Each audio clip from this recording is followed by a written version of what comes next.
大家好，我是超子。俗话说白菜不如白菜，今天用白菜和豆腐给大家分享我们家乡的特色做法，鲜香入味。出锅以后连汤汁都能喝完，天冷给家人炖一锅，暖心又暖胃。首先准备一颗正经的大白菜，清洗干净，用手撕成稍微大一点的小块。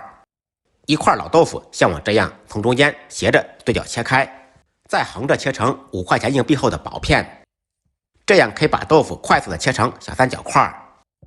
全部切好以后，放到一个大一点的盆中，碗中单手打入1个鸡蛋，放入1点胡椒粉去除腥味，用筷子搅拌均匀。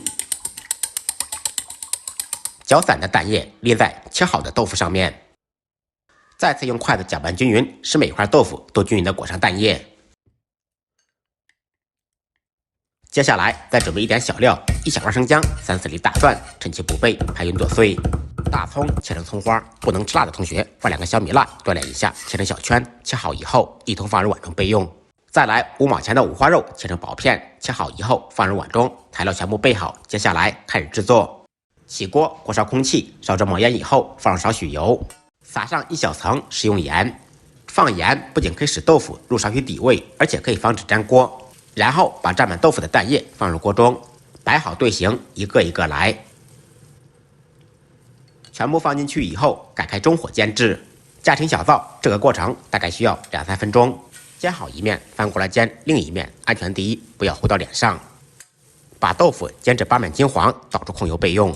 另起锅放少许油，油热以后放入1颗灵魂八角，放入切好的五花肉片，开中火在锅中煸炒，把五花肉煸炒出油。炒至肉片卷起来，放入葱姜蒜、小米辣，爆出香味。小料炒香以后，放入半小勺甜面酱，继续开中火把酱炒香。少许料酒、盐锅杯淋入，去香增腥。一点点老抽调下底色，放入大白菜，开大火在锅中煸炒。期间可以烹入一点生抽酱油炝锅，提鲜提味。开大火在锅中煸炒2-3分钟，把白菜炒至断生，炒至垂头丧气。炒塌下以后，加入1瓢清水，有条件的放高汤，放入煎好的豆腐，喜欢吃粉丝的可以放入1点粉条，加入适量的盐，一点点白糖，少许胡椒粉调味。开大火烧开锅，开锅以后转开中火，咕嘟15分钟左右。利用这个时间兑一个灵魂料汁，碗中放入蒜末，少许香醋、芝麻香油。出锅之前倒入兑好的灵魂料汁，这小香味唰一下就上来了。不喜欢吃味精的同学可以放入1点鸡精，增加香味。